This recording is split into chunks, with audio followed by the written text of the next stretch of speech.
People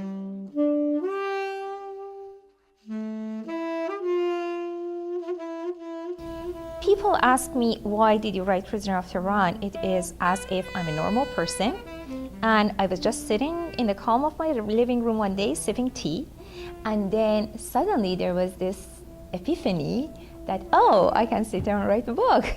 It wasn't that way at all. I wish, but it wasn't that way. I worked, after we arrived in Canada, I worked at McDonald's in Aurora for 3 years. Then I worked at Sous Chalet in Aurora on Yonge Street for 7 years. And I was a mother, I was a wife, and we were struggling financially. I mean, we were making the ends meet, but it was difficult. We had 2 children, my parents were living with me, and there was me and my husband, and we were working really hard. So I had no time to sit down and imagine writing a book. And English was my actually 3rd language, because Russian is my first, Farsi is my 2nd, English is my 3rd. So no, I had no time to sit down and think about writing a book.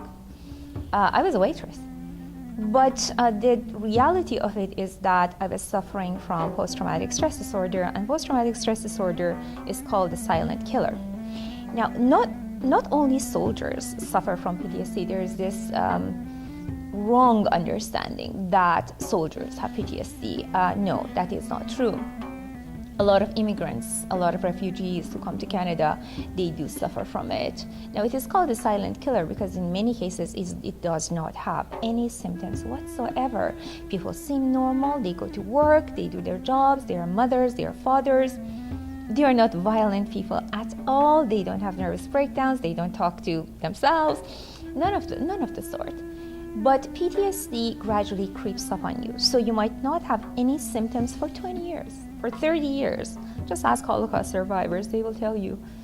And then one day, gradually cracks appear in the world that you have carefully constructed around you, a world that is normal. Cracks begin to appear, and then one day it just crumbles. So the house of cards that you have created around you, the normal world that you have created around you, it just collapses. And that's exactly what happened to me. So again, it just added up and added up and added up. And one day I had a nervous breakdown. It was in year 2000. So after the nervous breakdown, I basically had to sit down and examine who I really was. There was no escape anymore. I either had to go jump off a bridge or do something just slightly more constructive and take a really hard look at my life.